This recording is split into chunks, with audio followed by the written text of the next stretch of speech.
पाव आपल्या रोजच्या जेवणातला एक अगदी साधा पदार्थ. पण कधी विचार केलाय का की हा साधा दिसणारा पाव खरं तर मानवी संस्कृतीचा एक महत्त्वाचा पाया आहे? चला तर मग पावाच्या या अद्भुत प्रवासावर निघूया, ज्याने अक्षरशः आपलं जग घडवलं. तर मग प्रश्न हाच आहे, जंगली गवताच्या काही दाण्यांपासून ते आजच्या आपल्या ताटातल्या मऊ लुसलुशीत पावापर्यंतचा हा प्रवास हा नेमका कसा झाला? चला याचं उत्तर शोधू. तर ही गोष्ट सुरू होते पावाच्या जन्माच्या खूप खूप आधी, जेव्हा माणूस धान्य खायला तर शिकला होता, पण त्याला पीठ म्हणजे काय हे माहीतही नव्हतं. गंमत बघा, माणसाने शेतीचा शोध लावून धान्य पिकवायला सुरुवात केली, पण त्याला साधं पीठ बनवायला तब्बल 3000 वर्ष लागली. विचार करा, केवढा मोठा काळ आहे हा. इतका काळ धान्य फक्त पाण्यात शिजवून त्याची पेज बनवली जायची किंवा ते भाजून खाल्लं जायचं. म्हणजे बघा, पावासाठी सगळ्यात महत्त्वाची गोष्ट कोणती? तर पीठ. आणि पीठ मिळवण्यासाठी धान्य दळावं लागतं, म्हणजेच गिरणीचा शोध लागावा लागतो. हाच तो टेक्नॉलॉजिकल लीप होता ज्यामुळे पावाचा जन्म शक्य झाला. तर मग प्रश्न पडतो की हे पीठ पहिल्यांदा कोणी बनवलं? पुराव्यांनुसार हे श्रेय जातं प्राचीन इजिप्तमधल्या महिलांना. विचार करा, किती कष्टाचं काम असेल ते. सपाट दगडावर धान्य ठेवून दुसऱ्या दगडाने ते घासून घासून पीठ तयार करायचं. आता पीठ तर तयार झालं होतं, पण पावाच्या इतिहासातली खरी क्रांती, खरा बदल तो एका अनपेक्षित अपघाताने घडला. एका अशाच चुकीमुळे जिने सगळंच बदलून टाकलं. कल्पना करा, कुणीतरी कणकेचा गोळा विसरूनच गेला. दिवस गेले आणि मग हवेतल्या त्या अदृश्य यीस्टने आपलं काम सुरू केलं. कणिक फुगायला लागली, तिला आंबूस वास येऊ लागला. आता खरं तर ती खराब झाली म्हणून फेकून द्यायला हवी होती, बरोबर? पण कदाचित एका प्रयोगशील गृहिणीने विचार केला असेल, अरे फेकून देण्यापेक्षा भाजून तर बघूया काय होतंय. आणि बस, त्याच एका निर्णयाने इतिहास घडवला. जगातला पहिला बाहेरून एकदम कुरकुरीत आणि आतून जाळीदार मऊ पाव तयार झाला. ह्याबद्दल ना एक गमतीशीर दंतकथा पण आहे. म्हणतात की एक इजिप्शियन माणूस कामावरून घरी आला आणि पाहतो तर काय, जेवण तयारच नाही. त्याला आला भयंकर राग. 2 दिवसांपासून पडून असलेली ती आंबेलेली कणिक त्याने रागात उचलली आणि थेट भट्टीत फेकून दिली.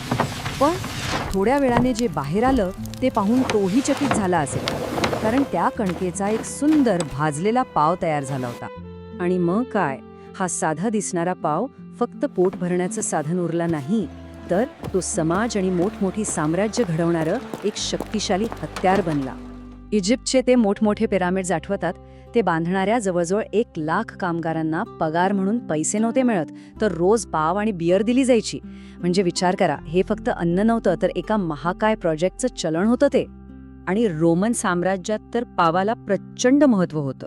तो फक्त बाजारात विकला जात नव्हता, तर गरिबांना रेशन म्हणून वाटला जायचा. आणि याचमुळे एक नवीन व्यावसायिक वर्ग तयार झाला, गिरणीवाले आणि बेकर्स. लोक आपलं धान्य गिरणीवाल्याकडे दळायला द्यायचे आणि ते पीठ घेऊन बेकरकडे जायचे पाव बनवण्यासाठी. रोमन कवी जुवेनलचं हे वाक्य एकदम परफेक्ट आहे. त्यांना पाव आणि सर्कस द्या. याचा अर्थ अगदी सरळ होता, लोकांचं पोट भरलेलं ठेवा, त्यांचं मनोरंजन करा, म्हणजे ते कधीच सत्तेच्या विरोधात बंड करणार नाहीत. किती हुशारी होती बघा. तर पावाचा प्रवास इथेच थांबला नाही. आता तो भौतिक गरज ओलांडून एका गहन आध्यात्मिक प्रतीकाकडे वळला. या प्रवासातला एक महत्त्वाचा हिरो आहे सॉरडो स्टार्टर. हा म्हणजे काय, तर आंबवलेल्या कणकेचा एक जिवंत तुकडा, जो पुढचा पाव बनवण्यासाठी विरजण म्हणून वापरतात. आणि सगळ्यात भारी गोष्ट म्हणजे हा स्टार्टर कधीच मरत नाही. ख्रिश्चन धर्मात एक प्रसिद्ध गोष्ट आहे की येशूने 5000 भुकेलेल्या लोकांना काही पाव खाऊ घातले. पण याचा एक वेगळा अर्थही लावला जातो. तो असा की येशूने प्रत्यक्षात प्रत्येकाला थोडासा सोरडो स्टार्टर दिला, म्हणजे पाव बनवण्याचं तंत्र दिलं, जेणेकरून ते स्वतःच्या धान्यापासून पाव बनवू शकतील आणि त्यांची भूक कायमची भागेल. आणि येशूच्या या वाक्याने, मी जीवनाचा पाव आहे, ह्याने तर पावाला थेट दैवी स्थान दिलं. तो सोरडो स्टार्टर जो कधीच मरत नाही, तो थेट देवाचंच प्रतीक बनला.